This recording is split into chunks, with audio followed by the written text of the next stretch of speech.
week 4 of our Meet the Chiefs series. We are finishing off this series with a bang. This is going to be good. I've been waiting for this for some time. This is going to be amazing. The bang thing got me. I wondered why your face looked like that. Nobody else could see that maybe we but don't us. finish stuff off with a bang. Desk pop? Maybe the wrong profession to say that. Just saying. Finish it off on a high note. How long has it been since we've had a desk pop? Yeah, somebody knock on wood real quick. Long enough. It's been long enough, and let's just keep it that way. So, but seriously, today is we're wrapping up our series with Meet the Chiefs, and we started off with Chief Poindexter on week 1, and then from Roanoke County Police, and then week 2 we moved to Chief Drummond from Benton PD. And then week 3 is Chief Booth from Roanoke City. Well, all those great interviews. It's so cool to hear that from those guys. And then today we have the chief from our last department within the Roanoke Valley. Definitely no specific order for how we did this. So excited. I've had the chance to serve him. Darren and I have for the last 5.5 years. Yep. And just super thankful for this guy sitting at the table with us today. And look forward to all he's going to share with us. So you guys ready? Let's roll. Let's do it. Well, Chief, we're going to let you introduce yourself, so have at it. Again, thanks, guys, for having me. Sure. And my name is Derek Weeks. I have the honor and privilege to serve as the chief for the city of Salem. I'm going on year 25 with that department. Wow. Year 29 in total. Man. So, yeah, it's been a journey. So it's been good. Yeah, it's been cool. It's been, for me, it was fun to watch serving you when I came to Salem. Darren and I came at the same time, I guess. I was a volunteer chaplain. Shield came on board, and you were the deputy chief. Chief Crawley was the chief, and now it's been cool to walk beside you as you make that step, man, into the chief seat. It's been really fun to watch. I appreciate it. Been really cool. So, we'd love just to learn a little bit about you and your story, kind of how all that looks. So share with us a little bit about your journey from you first started the academy to now becoming chief. Let's see. So I left. I started at the Roanoke City Sheriff's Office. Spent 4 years there after graduating college. So we're like 1996 at this point. Okay. 2001, made the change, came to Salem. This is my home. It's a community that raised me. It's where I grew up. Not a Salem High School grad, so I went to Glenver. Yeah, so I'm a West County grad. We're a Glenver family, so yeah, we're in that together. So again, but it's still the same community that raises you, Yep. and it's where you go to shop and eat and spend your time. So I had an uncle who is a retired lieutenant from Salem, so I grew up seeing the uniform, watching him come to work. I had really no intention as a young kid to go into police work. It's just kind of how it happened. The opportunity came up in 2001 and made the change, and kind of hit the ground running from then, and just kind of progressed through the department. Cool. So what? Tell us a little bit about the different areas that you served in the PD and your time there as you kind of moved through the things. What all different parts of the PD did you serve in? Sure. Obviously, early on served patrol. Transferred to detectives in 2006. Spent a few years there, promoted to sergeant 2009. As a sergeant, served on patrol and our services division and our forensics division. 2015, get promoted to lieutenant, go back to patrol, spent some time on patrol, then the detective division as that lieutenant. And then shortly in February of 2016, Chief Crawley is appointed chief. He appoints me deputy chief. And that's kind of how the story went from then for those last 8 years. And then until his retirement, and then me becoming chief in July of last year of 24. So I'm the junior chief in the Valley when we talk about chiefs. So I'm just right over a year. Okay. So, yeah, it's gone by quick. Yeah. Actually, the other day on my phone, you know how you get on social media and you'll have these memories pop up, and mine popped up of you were being announced as chief and me sharing that social media post. I was like, man, it's hard to believe. That year flew by. Holy cow.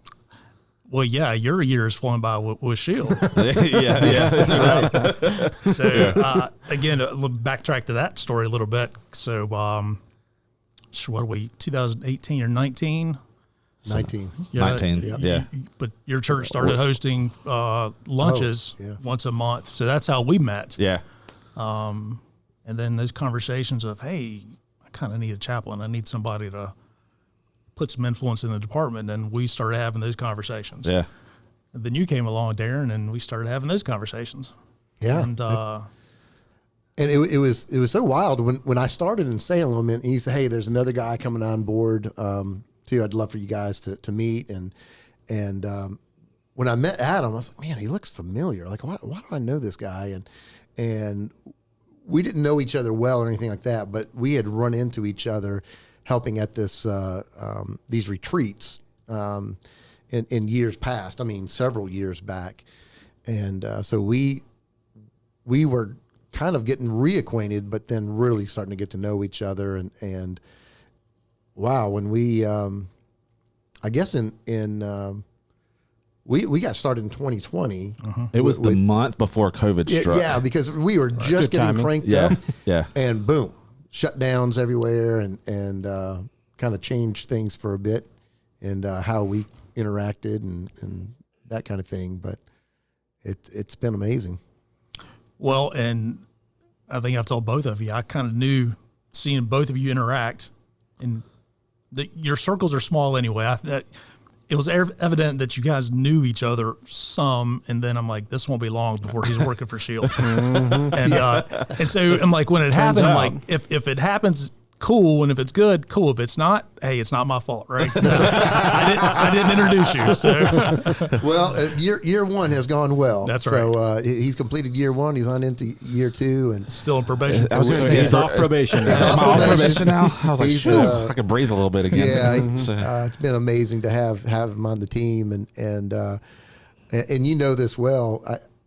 I probably 3 years ago now, I was like, man, if I can find the money. I can get my hands on some money. We're gonna bring you on board SHIELD. And I'm gonna be honest, I was pretty pessimistic. Like I'm not trying to be funny, but I was kind of like, that's probably never gonna happen. Like, Well, we still probably- haven't found the money, but you're getting paid. But you're still here. Yeah, that's right. Jehovah Jireh, God provides. Yeah, I've been selling plasma every week. I mean, you're welcome. do car washes on the weekends. Well, I was really hoping after last week that he would tell me that probation was over. I actually got my second set of new shirts, so I thought maybe that's a sign, a good sign that that's right. that I'm off probation now. So Yeah, it's like, do these guys want to raise or new shirts? Yeah. And I'm sorry, I a big didn't. fan of merchandise. at the rate I was washing those suckers, like yeah, I'll take some more. So no, it's all good. But that was crazy that time that we came on with Salem, because I had rode 3 Tuesday shifts, and then Chief Crawley called me and said, "Hey, can't come around for a while," and I was like, "Oh man." Yeah.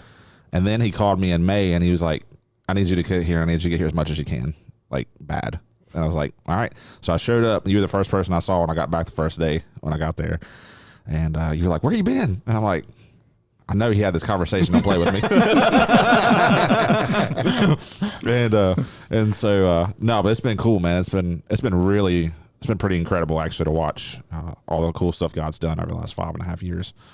And now, like, you know, I guess now our expansion into the entire Roanoke Valley is official, you know, with all the departments. And so it's just cool. It's just neat to see all that happen. Well, you mentioned, Chief, that you have 29 years total in 25 in Salem, and when I heard that, I was like, just another reminder that we're about the same age. I'm a little older.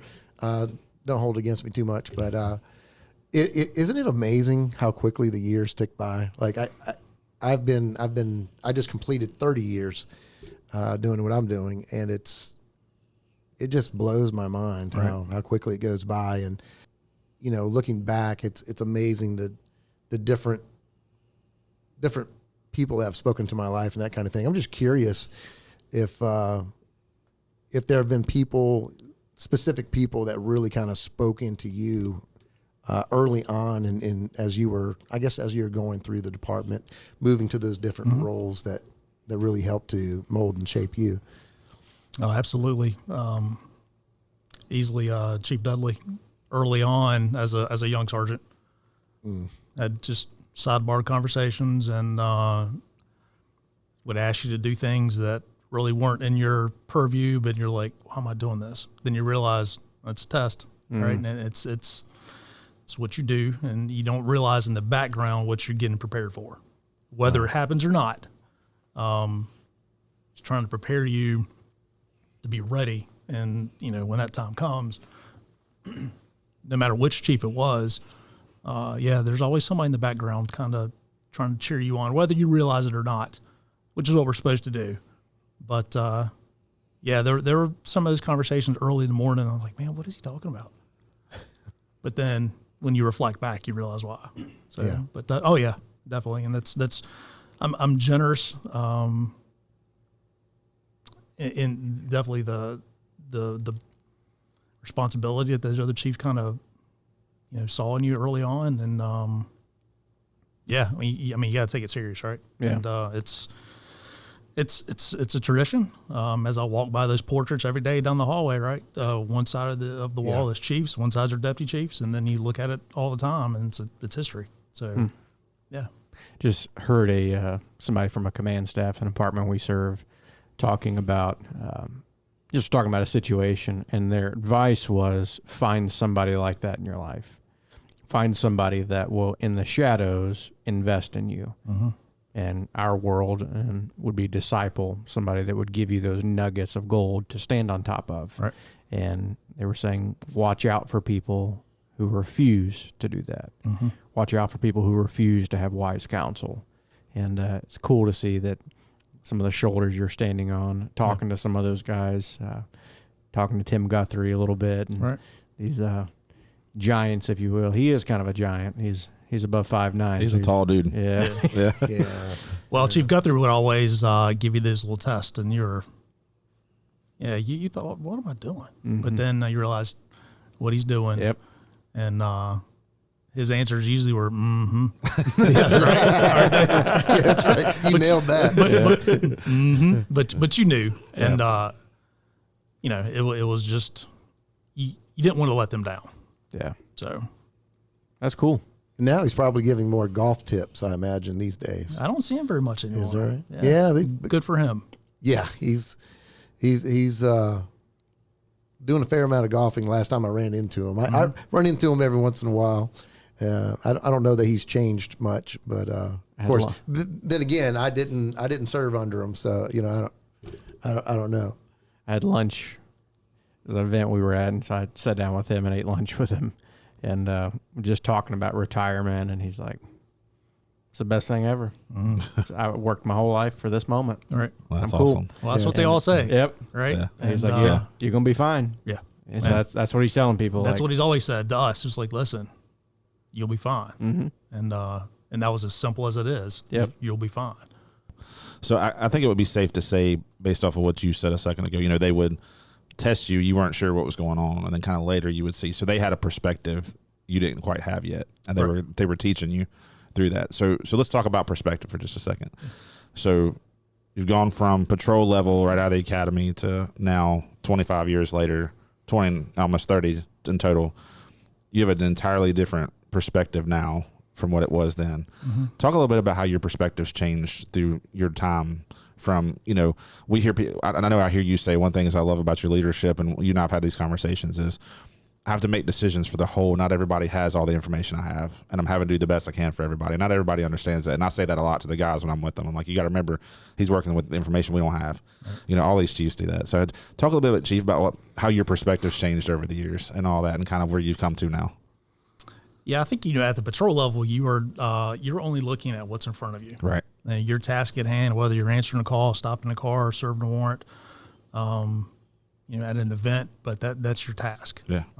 Now you have to look at everything from that 30,000 views, you like to call it, and you look at needs of the department, personnel, staffing, looking ahead, as not just 2 months, 6 months, we're talking years.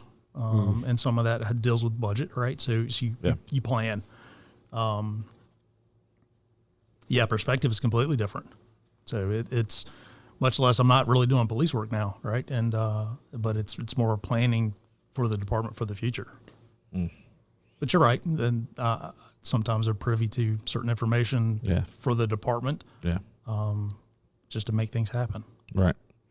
Well, and it changes, like you said, once you hit that 30,000 foot view and you're seeing everything, because you're right. You're in that patrol level was very much tunnel vision, right? You're focused on that, or what? It wouldn't matter what it is, whether it's patrol or if you're a detective and you're working on cases, or whether you're an evidence technician and your responsibility is making sure all that stuff is protected and taken care of. Like, you have a certain task at hand, and there's a lot of little tasks within that big task, right?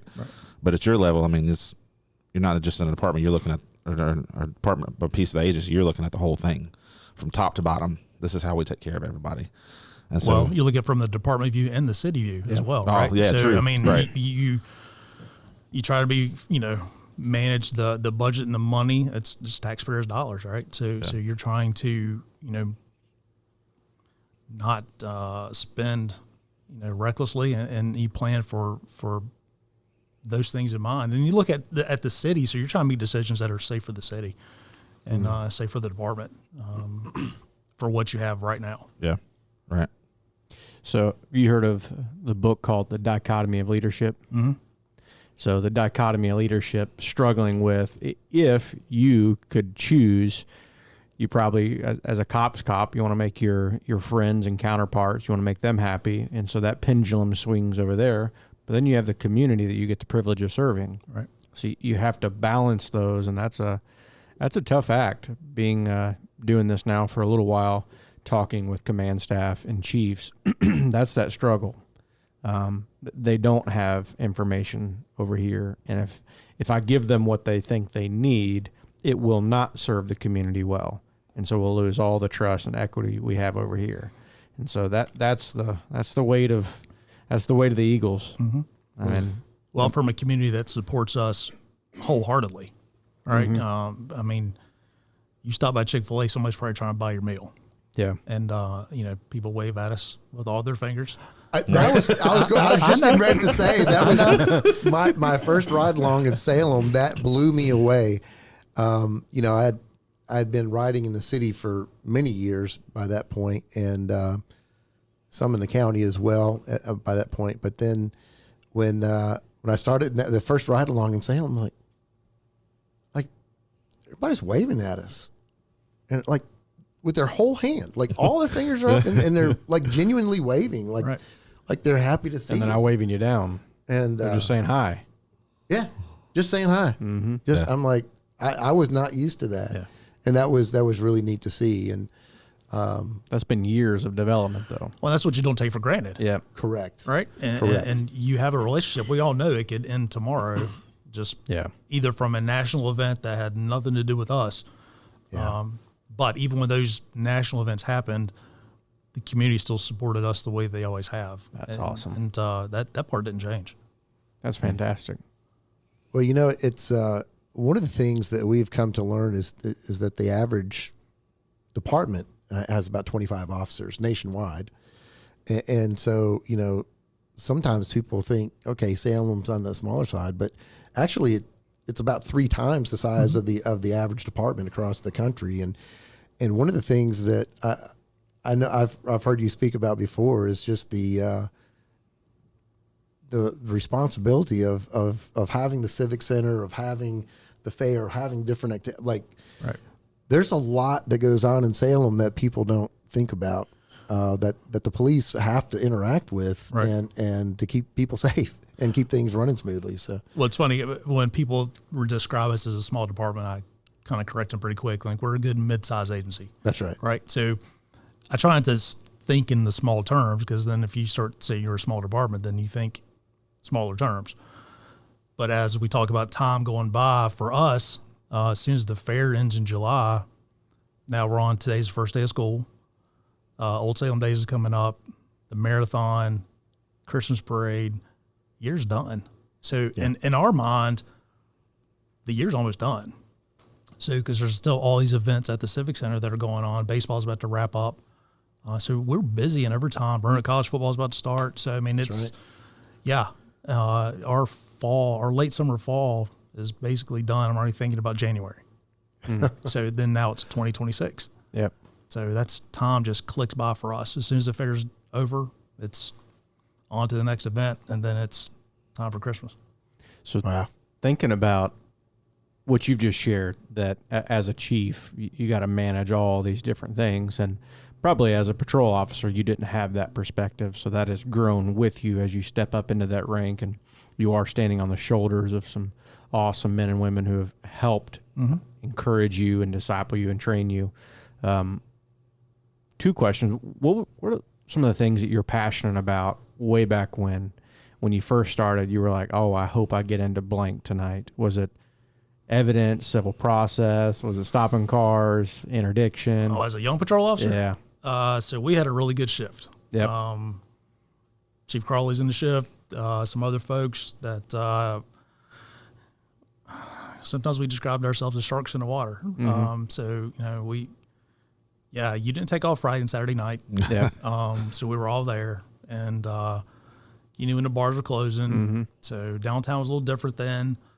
And you would drive Main Street down Clay Street, and you would see each other between buildings. So you were patrolling. So we had good times. Awesome. We had a really good time. So we handled business. I mean, I like serving warrants. It was that kind of hunt, right? Yep. And finding somebody. That's why those days in detectives, I think, were my most favorites as a police officer. So at the time, I mean, you had the Roanoke Valley, and it was go to work. Yep. And I tell young detectives now, when that phone call rings at 2 a.m, if they need you to come out to handle something, that's a big responsibility. Yep. Because it means patrol is either so busy or it's something that they're unable to handle and they need you to come out to it. And to wear that is it's huge. Yeah. Sometimes it gets a little rough when it's your week of callback and you've been out 3 nights in a row. But you kind of looking back, I'm like, oh, I kind of missed that. Yeah. It's just that level of trust and responsibility to get something done. So is the time in your career, the detective, that's kind of your golden years? Oh, they were. Yeah. That's cool. Yeah, that was, we again had a good crew. Yeah. And if you needed somebody else to come out with you, you just called somebody. Yeah. And got approval and Enrolled with it. So working with investigations and other departments, just interacting with it, it's like the most adult game of hide and seek I've ever seen in my life. Right. It is the coolest thing to watch them gather information, and that they're like bloodhounds. I mean, they just snap in and they start rolling. So that's cool. That's cool to hear you explain that. Yeah. So now transitioning to the chief, what would you say now the things are that make you tick, that you're passionate about now? Like, obviously those are the things then. What would you say some of those things are now that you're in this role and in this season of your life? What are some of those things now? It's pretty easy. I mean, it's our people. All right. It's the men and women doing the job, and not even just the law enforcement job, right? We still have our own dispatch center. So it's those folks. Civilians are people too? Civilians are people too, right? Interesting. We need that in writing for a little later. But So even our animal shelter staff that fall under the police department, our custodians, these are folks that make sure we have a clean building and a clean place to come work. And you have great conversations with them. And I'm a little hard on one guy because we pick at each other a lot, and he gives it back to me. But it's those relationships too, and it's definitely our people, and it's our future people, right? Yeah. So we have, I think I've showed you, Adam. I've got a steno pad that from my day one as a deputy chief of like every move we made, every transfer, every hire, every promotion, every fire. Right, it's I've almost filled that pad, so I feel like I've kind of flipped the department. I don't know how many times through the what do they call it, the Great Resignation, right? As it's been termed, but I think we've taken another turn. There's some good folks that are applying now. We've got some great people in FTO right now. Some great people in the academy. We're getting some good applications, and we've made some moves for the department. And sometimes they hurt short term because you're working short somewhere, but the long term vision is we're going to be okay. Yeah. Yeah. And I think that's the thing that a lot of people can't. It's hard for them to see, right? You're seeing the long-term vision in that decision, Right. and they're seeing the short-term a lot of times. Right. And so, but what's cool is when that kind of plays out and they get to see, oh man, that made total sense. Yeah. You know, which is really cool. And you hope it does. Correct. Sometimes it doesn't. Sometimes it doesn't. Sure. Yeah, Sometimes it doesn't. right. Yeah. Yeah. So something, you know, everything is trial by fire, right? You do everything, and with the intentions, this is what it's going to happen. A lot of times it does. Right. There are the occasional times it doesn't. But I have heard of a long-term goal of yours would be to move away from the baby blue uniforms to like a Duke royal blue.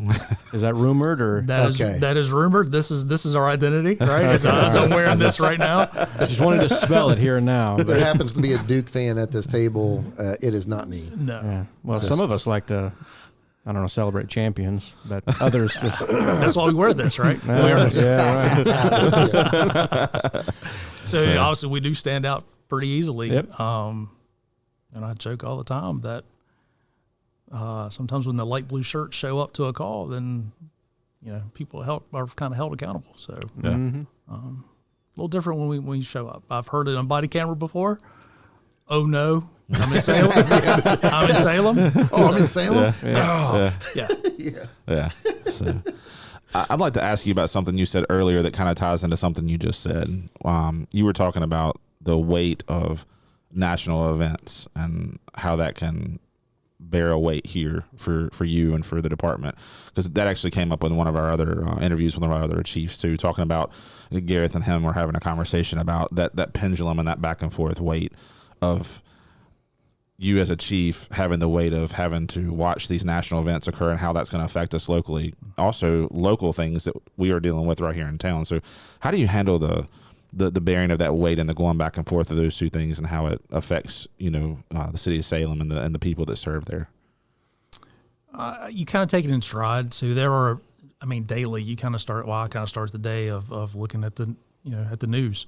And some of it you're looking at events that happen somewhere else and you're thinking, hey, is that going to touch us? Mm-hmm. Right. If it does touch us, how are we going to respond to it? So I think that summer of 2020, right? Or, we spent a lot of time in the room next door Yes. here at Yes, at a command post. Only because the city of Roanoke obviously borders the city of Salem, and our partnerships within the valley are very, very tight. So it was advantageous for us to come over here and spend a little bit of time watching what's going on. Anything that the city was dealing with, any groups at the time that were protesting, could they touch the city of Salem? It's just all information sharing, and it's just good partnerships to come over here. They could see us, put names and faces together in case we have to make a phone call at 2 or 3 in the morning. But you talk about a weight of, could something like that touch us? It absolutely could. That was a crazy time. And we did have some things fire off here in the valley, but very grateful that we didn't have, was, the full extent of like what was happening in Richmond and other places. Right. It got so crazy there for a while. But that tension was still, it was there. It was in the air. And you could cut it with a knife. It was, we just didn't know what was going to come. Right. And to see the departments have to prepare for the worst possible scenario. And knowing that wasn't just something that was far off, but this is something that could actually happen. And so that was such an intense time. And I think as chaplains, all the departments were like, okay, there earlier on with the shutdowns and stuff, like, okay, we don't want you riding and stuff like that. Okay, you can come, but as things started to ramp up and the tension started to build, it was like, all right, whatever, I'm showing up. We're coming in because it's, this is what we're here for, is to serve. And if we can't serve these men and women during this time, when are we going to serve? Because it was heavy. Yeah. Very heavy. Yeah. I remember even coming back in because I was so fresh at Salem when COVID hit. We had, like I said, you and I had been there 3 weeks before COVID struck, and then we couldn't come back for a couple of months. And I remember coming back, and I just remember the weight of the conversations I had coming back, and how, and like, again, we get to have conversations that are much more personal because of what we do with the men and women that we serve, and hearing the weight that they were carrying that nobody else knew about, that we knew about because of how it was affecting them, but they had to just come in and do a job. Right. You know, it was heavy. It was very, very, very heavy. I think the learning lesson, I've talked about it before, out of that was realizing that while we're interacting with the heavy and we're seeing these men and women, and several of them, that's the first time I've seen them not joke. Normally you have that coping mechanism, laugh, and that was gone. Yeah. I mean, it was game time. But seeing that ripple effect over into the family and going, so these guys are dealing with a war on Campbell Avenue, but their wives are watching it on live stream on Facebook. Mm-hmm. So this is hitting the home. And for me, I went, ooh, if we neglect that, we're not doing an appropriate job. It's a good way to describe it. That was a heavy time. Yeah, for sure. Truly heavy. Remember sitting in the parking lot in Sheets and watching the state police come over because they had just set the dumpsters on fire, and realizing, like, man, this is thick. This is a lot. Mm-hmm. And the next year, I think there was 40-some resignations within our department, and I think we're still seeing some of those effects. But what's hard to see is the chiefs who had to handle all of that. You had to handle what was coming from city council and that leadership. You had to handle what was coming from you in the community. You had to handle what was coming from you nationally, that you didn't have any, I guess, invested interest what was happening there, but it bled over into your world. Right. And then you had to watch your patrol officers go through that. Right. That's a heavy, heavy time. Because all that's still going on, but there's still calls to answer, right? People are still calling 911. They're still reporting a crime. They're still, you name it. But while you're still dealing with that, but there's still calls to answer. It's day-to-day business. Yep. That's why leadership's hard. Yep. Man. Well, to your point earlier, it does seem like that pendulum starting to go back, where there for a while it's like, is anybody going to show up for when you're trying to recruit people into your department? And it's like, is anyone going to show up and apply? And then, in one of the departments I serve, I help with oral boards and things. And sometimes, not going into any details, but man, that would get interesting sometimes to hear some of the answers that we would get. And I'm like, oh boy, This is different from a couple of years ago. Yeah. And, but it does seem like overall that, not that there hasn't been quality people here and there along the way through all this, but it seems like overall that we're getting some good quality people starting to apply more and more. And, that's been good to see. I hope that continues to swing that way.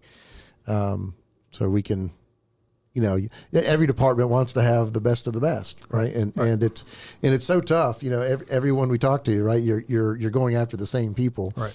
And so it's a tough thing. So, in talking about, and a lot of this is perspective and perception. We've talked about your perspective as chief, but let's talk a little bit about, people on the outside looking in who have no idea. When they look at you, chief, I'm looking at you right now, and you got those sweet gold eagles on your collars. You got that nice gold badge on your left chest there. You drive a nice car. You got a nice office. Speaking of which, your office has the best view. It's awesome. He's got those cornering windows right there, right over Calhoun Street there, and he can see the city of Salem right there. It's a cool view. Everybody else that looks in, they see those things, right? They don't see what you see and what everybody else sees. So, for people that are looking and seeing those things, if you had to describe it, what would you say is the tough thing about being a chief? They see all the great things, all the benefits, all the nice things that come along with the job, but what is it that they don't see? I think easily it's the you don't see the stress and the worry of your folks doing the job at 2 a.m, right? You worry about your people. Because again, as we talked about, you don't know what happens in the middle of the night. So, it's, and every traffic stop can be different. Yep. All right. Absolutely. So yeah, every call is different. So it's, it's almost at that point of stepping back and, just kind of, I don't know, you're sort of separating yourself, I guess, from the department, but yeah, it's the stress of your folks, man. It's, you worry about them at night, and, I don't necessarily worry about them making the wrong decision. All right. I think all in all, we're making really good decisions as a very young department. I've got complete faith in our folks, and as we talked about before, Adam, just it's so easy sometimes to focus on the negative. Yep. All right. And I think from my perspective, I want to really try more to work on what we're doing right. They need to hear that, right? And so there are folks in place that will tell them, hey, we need to work on this, or we need to work on that. We need to, adjust this. But I think for me, it is they need to hear what we're doing well, which I think we're doing everything pretty good. Yeah. Yeah, it's.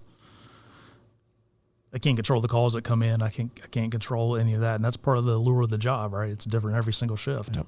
But I think we're making really good decisions for what we have. Yeah.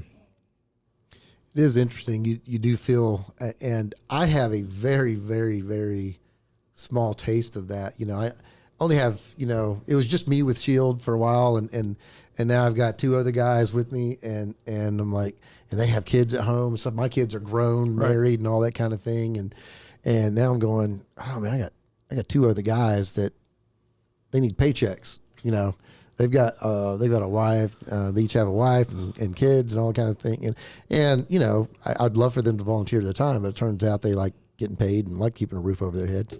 So, and that's that kind of weight that I feel. And of course, they do ride-alongs regularly where I don't get to do quite as much of that anymore. But I know how I feel about these guys. And my concern for them, it's not that I lay awake at night worried about them or that kind of thing. And I have full confidence in these guys that they're going to make good decisions, and I've seen them do it. I know they're going to do it, and that kind of thing. It's a whole nother level when you're talking about, 70 plus in your department, and they're out here doing law enforcement. Things can go sideways, and to be in your position and you shoulder a lot, just having that concern for everybody. And again, just the outside, there's the rest of the city and stuff you're concerned about, but the men and women that are in uniform that are under you, in some small way, I get a sense of that, but I can't imagine, the whole another level of what you're feeling with that must be enormous. Right. Well, and as he was talking, I'm sitting here, he was talking about thinking about those calls at 2 a.m. when you're in the bed, like I have this thing every night when I go to bed. So I have this charger that my phone is angled on, sits next to my bed. And every night when I go to bed and I go to put my phone on my charger, this is every night. I put my phone on the charger and I was like, and this is how I get ready as I pray, go to bed. I was like, Lord, please keep them safe tonight. Yeah. Those officers that are out serving tonight. Absolutely. And I wonder when I put it on the charger, is this going to be the night that I'm going to get one of those phone calls every night that runs through my head? And I'm thinking, is that call going to come in at 2 a.m. or 3 a.m. or 4 a.m.? And so, like, I know the weight that I feel on that end. Again, Darren, just kind of echoing what you just said, I can't imagine the weight that he feels as a chief. So I can empathize on a small level with you because I worry about their safety. Again, I don't worry, like you, I don't worry about the decision making. I worry about their safety. Right. So I can't imagine when you're carrying that whole department how that feels. So I'm just wondering if have you heard from anybody that has, if someone has to call and wake you up in the middle of the night? Say, hey, Chief, I got something for you. Because I remember Gareth had to call me one night. Something had gone off, and I don't know. I thought I responded rather politely. And it's like when you're sick and you go in the room, you're like, I got to wake Dad up. I don't want to wake Dad up. It's not going to be nice, but I got to. It was kind of the vibe there. I was like, "Are you awake?" I am now. I was like, okay. Have you heard? No, I expect you'll tell me. It's like, Yeah. okay. Yeah, usually I'm trying to be ginger, but here's what happened. I need you to come into the department. Are you awake? Give me a second. Yeah. Then tell me, right? Yeah. Yeah. Hung up the phone. I was like, well, at least he's coming in. Oh dear. All right, Chief, we're going to give you a twofold question real quick. Okay. So let's do the better of the two first. I know you're just a little over a year in, but so far in that year, what's been some of your greatest moments so far? So it's let's go year and a half. Okay. All right. So I kind of dub the end of 2024 as our year of modernization a little bit, right? It's that I struggled with you have tradition versus innovation. Right. Again, we talked about city funds and being frugal with budgets and buying with what we can do. But and these are all things that are planned and budgeted well before I became chief. So, but we upgraded a lot of things at the end of 2024. In a budget where I asked for the stars and the moon, and I got them, and they all came at one time. Wow. So I probably wouldn't advise in doing these many projects. Dude, I'm telling you, that all was at one crazy. time. It was unreal the amount of stuff that was flowing in there when that was happening. And it was a moment in time that kind of hurt a little bit, all right, because we were adjusting and learning new things. But I knew it was short term, and it would level out, and we would get used to it, and we're fine. But again, a lot of it was equipment that we needed for men and women to do their job and do their job safely. Yep. So I didn't have to worry about them all the time. But and that's the goal, right? To give them the tools to do their job and be successful. So as we are on the tail end of 25 now, kind of dubbed this year the year of transition. So as we have a lot of retirements that we've had, more to come. But with those retirements, there have been promotions. So yes, it's tough to do those retirement ceremonies, but I want to honor the employee and do right by them before they leave or as they leave as well. But at the same time, you're going through a promotional process with folks, and you're promoting people to supervisor jobs that they're actually getting very early in their career, and it may be a disadvantage because they're going to be a supervisor for a long time. But it actually feels pretty good to promote people that it's going to be, that's the department. Yep. All right, that's the legacy. That's going to lead us past my term. It feels pretty good. Yeah. So again, it's those are struggles because you look at all really really good people, and you have to select what's best for the department, what's going to fit, what's going to work, who's ready, who's not. Sometimes you're not ready, but you get promoted, and you have to do it. Somebody did it for you at one time, right? Yep. So had that faith, and now it's time to repay. And those are good times. It's a struggle.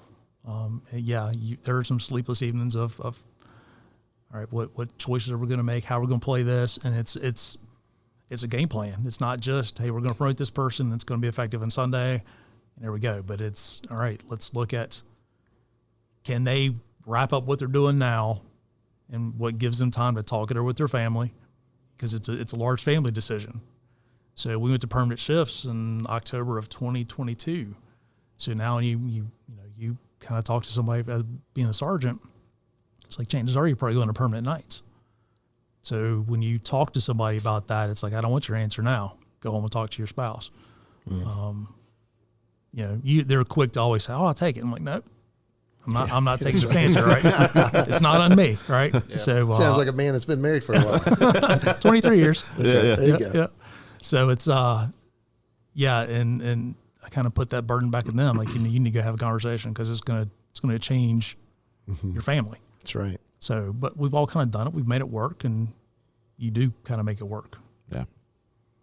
So, all right, let's flip that on the other side now. They're great things, right? And I personally got to experience one of those new pieces of equipment back in December when I got hit by one of those new Taser 10s. That's right. That makes one of us.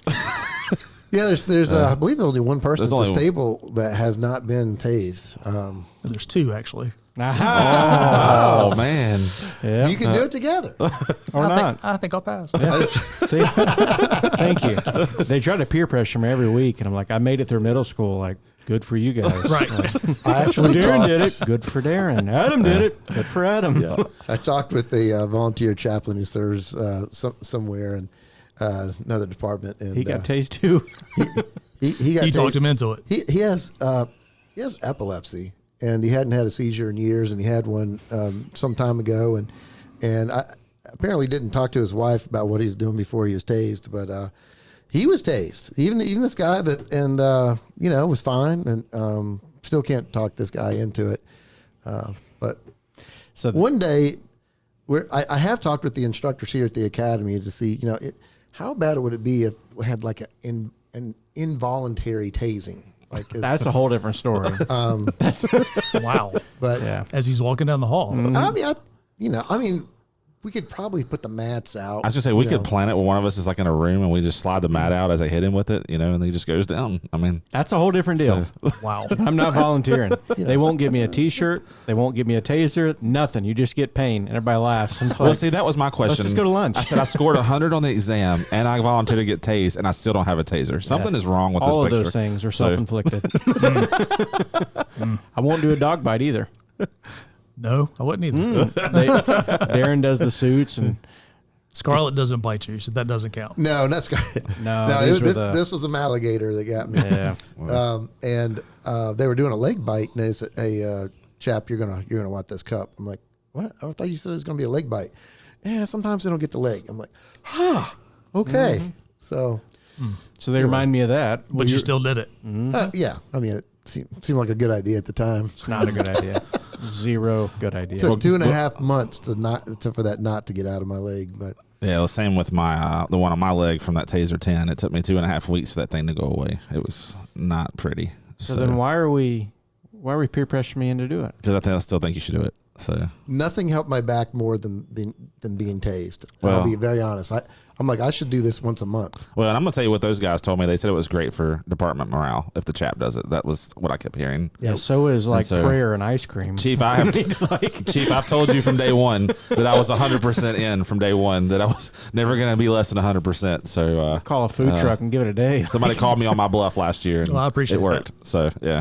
All right, so let's get back into the second half of this question. We've talked about some of your great moments, Chief. What's been some of your challenging moments so far as Chief? I can think of one in my head, but I'm gonna let you talk.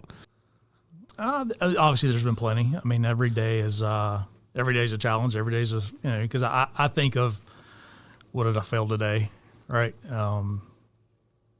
So yeah, there's I've got a little. I don't know if you've ever seen it. It's kind of underneath my monitor. It's like a 4-point reminder every day of to fix yourself, lead your family, serve a community, and inspire others to do the same, right? So I look at that all the time and like, well, I probably didn't do any of those today. So, you know what I mean? It's just, every day's a struggle, right? Because you want to do what's best for the agency and for the city. But, yeah, I mean, there's always an employee issue. There's always, some are obviously very minor. Some could be kind of major, but there's always, somebody calling in and asking, why we didn't do this, why we didn't do that. And those are easy to answer. And you talk to a citizen and you explain what we can and can't do. Lots of times people think we can do more than we can do. Yeah. But there's still rules that have to be followed. And, majority of the time it's a very quick conversation, and most of the time people understand and they're like, oh, I get it. Again, it's just an explanation, and you can talk to folks. Yeah.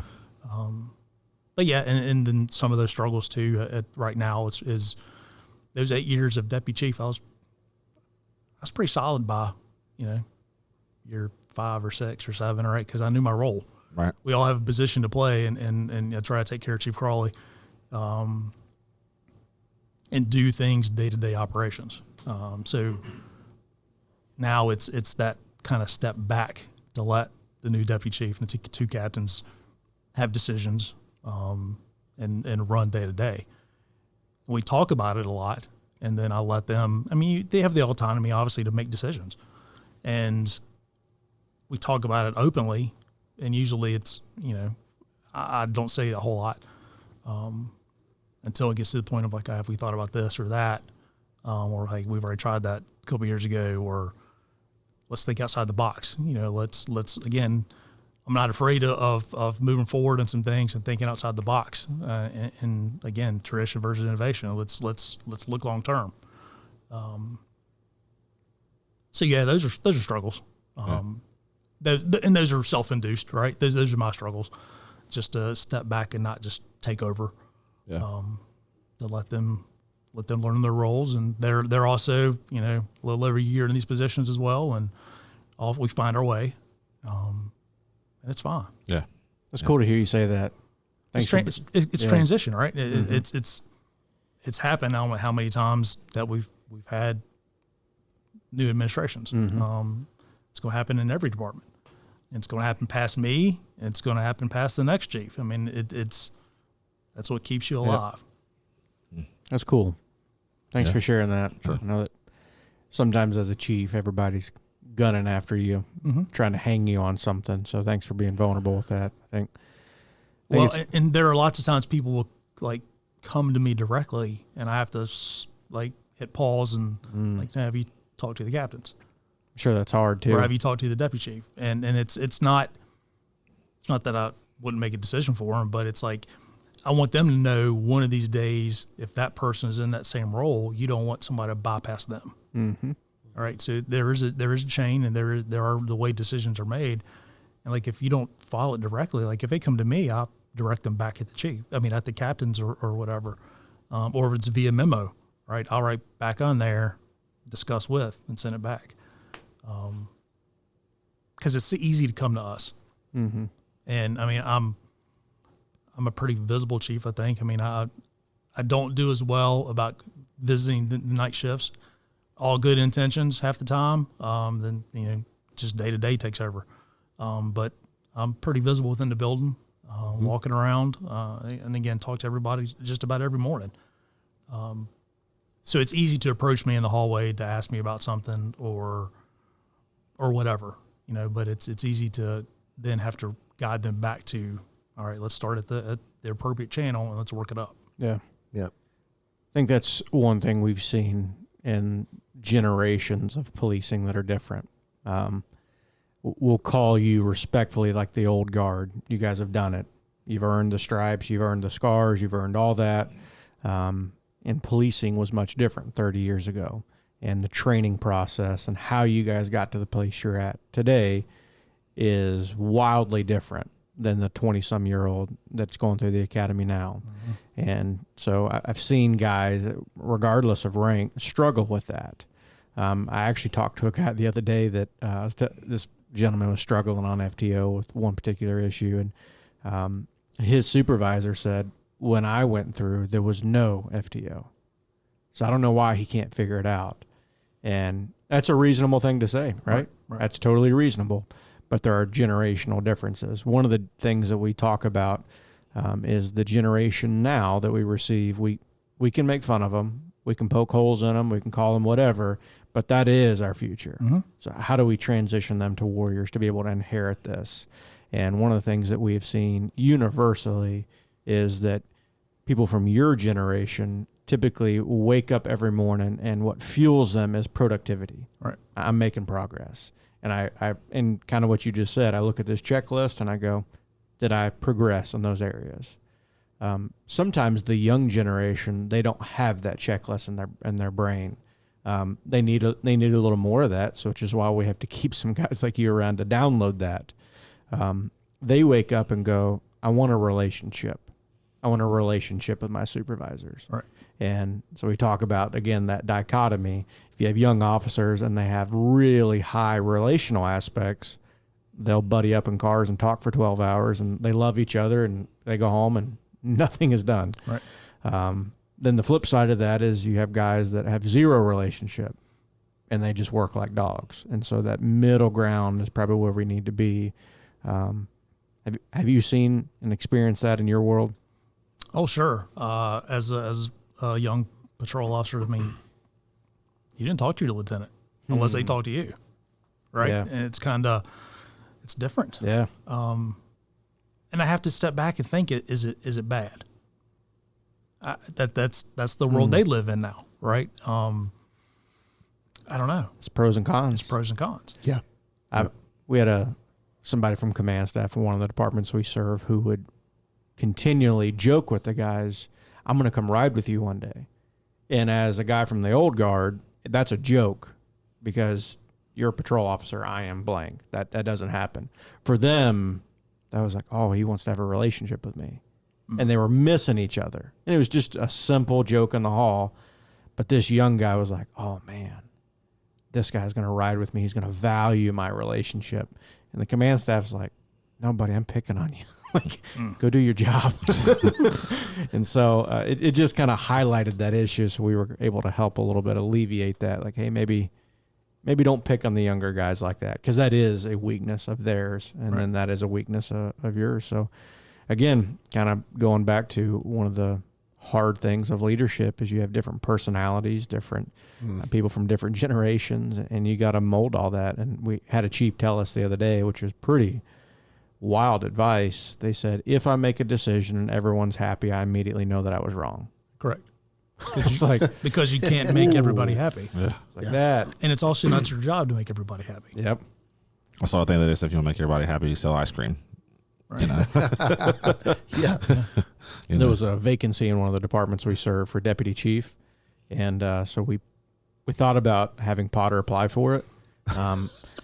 No real law enforcement ability, but morale would be high. One of the things we were going to do, and he was like, we need T-shirts, we need merchandise, Potter for DC, and then we'll start handing out ice cream. So, yeah, we could do that. We could help. that never picked up traction. Yeah.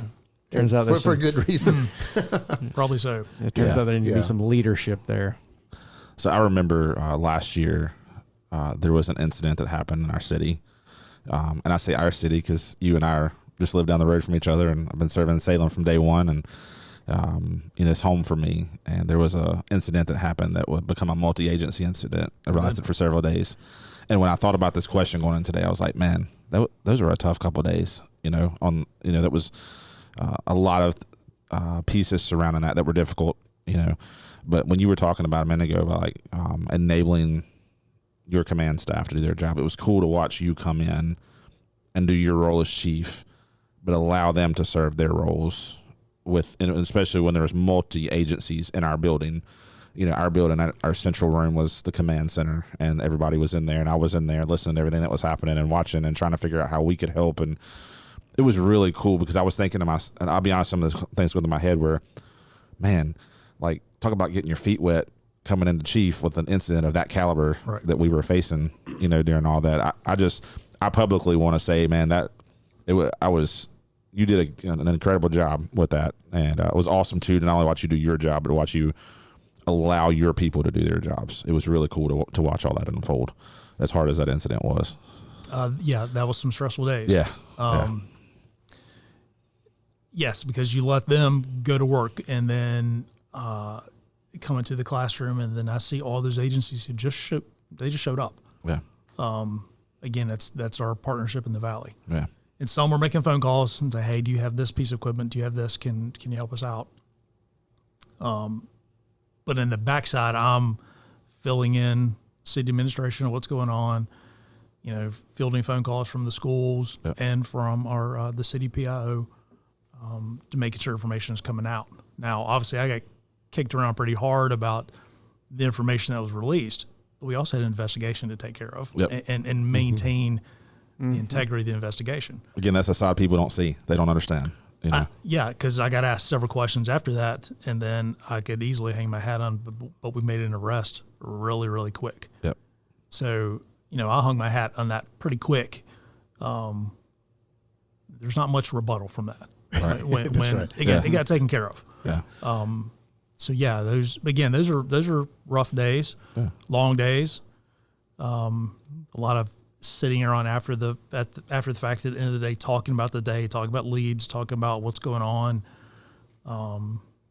getting a nugget of information. I'm like, well, I'm hearing them talk about, do we sit on it till the morning or we go right now? they're like, no, let's go right now. Mm-hmm. So I'm like, it's fresh, it's hot, let's go. Let's roll. And it got taken care of. Yeah. But then I look up again that same couple of days, and I see you guys in the classroom. I see food get delivered to make sure everybody is nourished. It's a little bit of a break, right, from the chaos that was going on, and I appreciated that. Yeah. Well, we're glad to do it.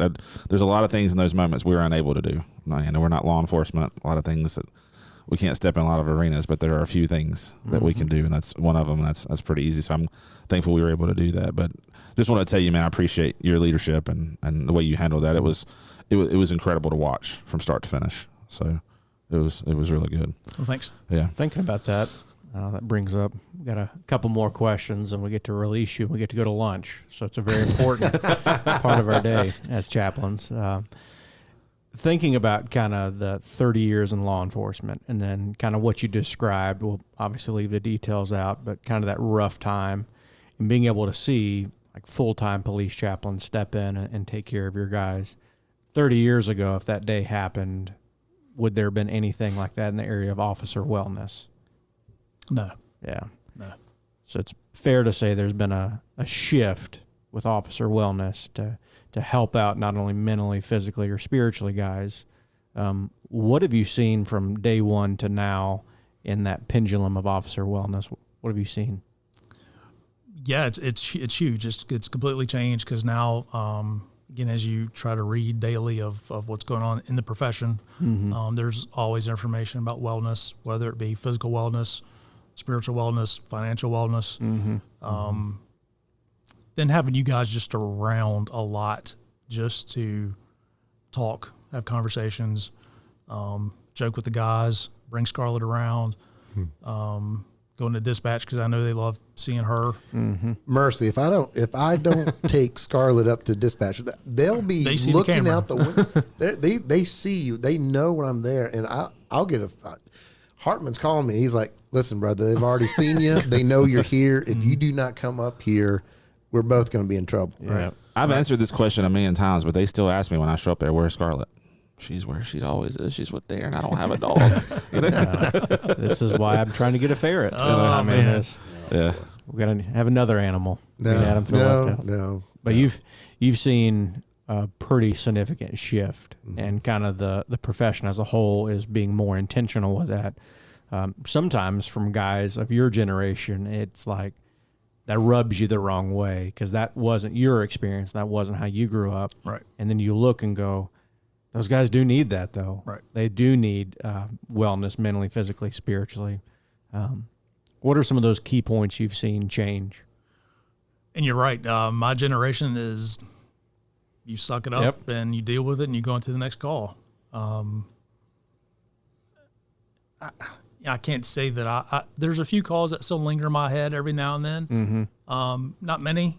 I mean, I think just because there's always still something else, or just dealt with it differently. But well, that's why Adam and I had conversations a few years ago of, hey, I kind of need somebody just to be around. As you see the newer generation of folks and how they deal with things, and again, everything's influenced by what you see online, social media. Again, Darren and I didn't grow up with that kind of stuff, so and you didn't have the nightly news at your fingers every 10 seconds. So by the time you heard something that happened nationally on the West Coast, basically it was really already done. And you just moved on to something else. But now it's the constant information. Yeah. But no, I think we needed a presence around for folks to talk to. Try to be real intentional after an event to do some type of debrief. Yeah. And sometimes I've forgotten dispatch, and sometimes I haven't. Again, you kind of get wrapped up in the moment, and you're like, oh, I need to include those folks because they answer the phone call, right? Yeah. Or they hear the radio traffic. Sure. But it ends because then there's another phone call that comes in. When did you see peer support? So for those that are listening that may not know, peer support is a huge aspect of officer wellness, and it is oftentimes can prevent and help guys work through stuff so that licensed counseling maybe doesn't have to happen, or if it's needed, that it's referred to very quickly, and guys can continue on. When did you first hear or see this thing called peer support? Probably discussions with Adam. I think you've had Lieutenant Sheedler here on the podcast before, and he kind of, we had these conversations. And I know between Adam and Darren, we've had these conversations of we're kind of behind the ball in this. We probably need to get something started. And sometimes prior to that, it was just you wanted that supervisor to be able to grab the guy or the gal and later like make that phone call. Like, hey, are you good? Yeah. I can tell you that I had some calls in the past way back that I had a lieutenant would call me during the night, like, well after shift. I'm like, are you good? Especially if he knew I was kind of amped up over something. I can remember one I was pretty amped up about, and then I ended up working an overtime event after my shift, and he calls and he's like, are you good? And so we talk it out. Yeah. And at that point, I kind of forgot about it because you still had the rest of the day. You still had another, 10, 11 hours to go through your shift.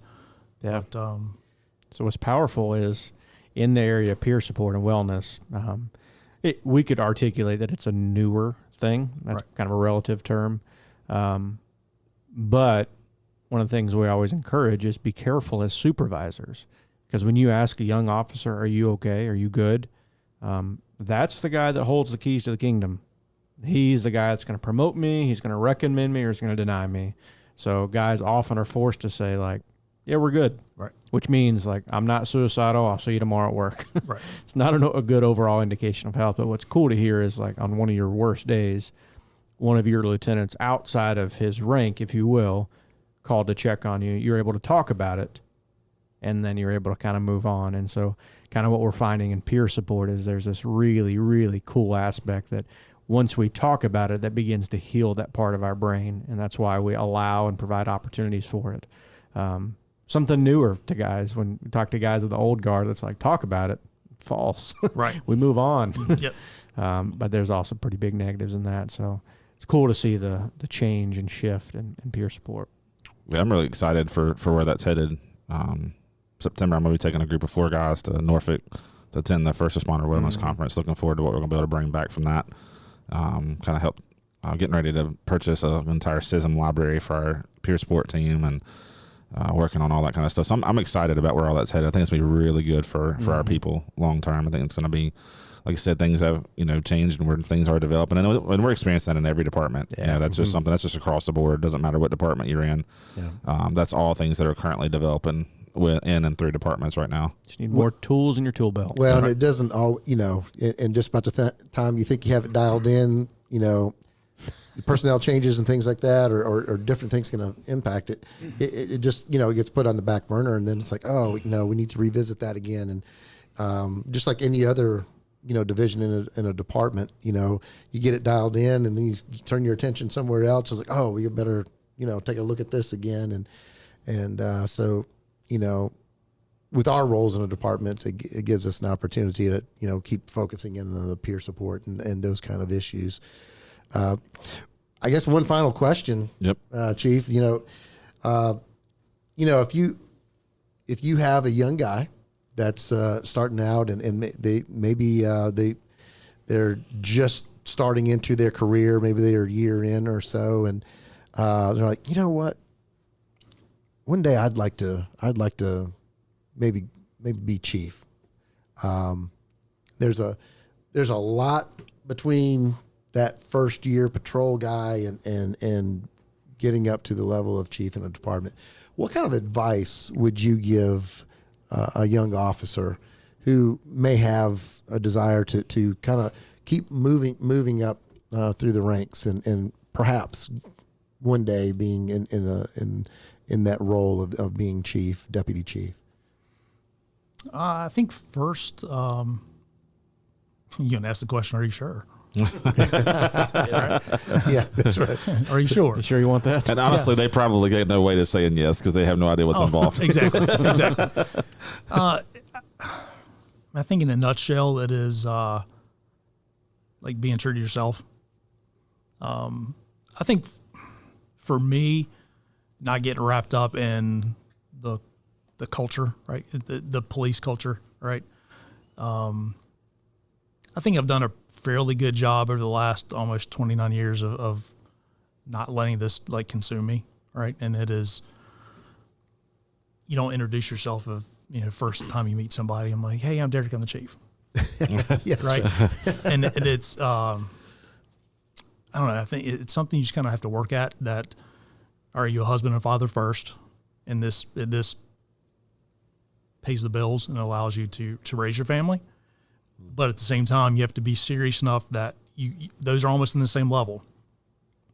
But it's like I can turn this off when I get home, or I try to a lot.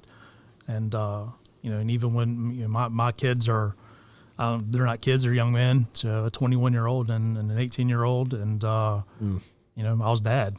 So it's funny now, like some folks will talk to my wife and they'll call me chief, and she's like, who?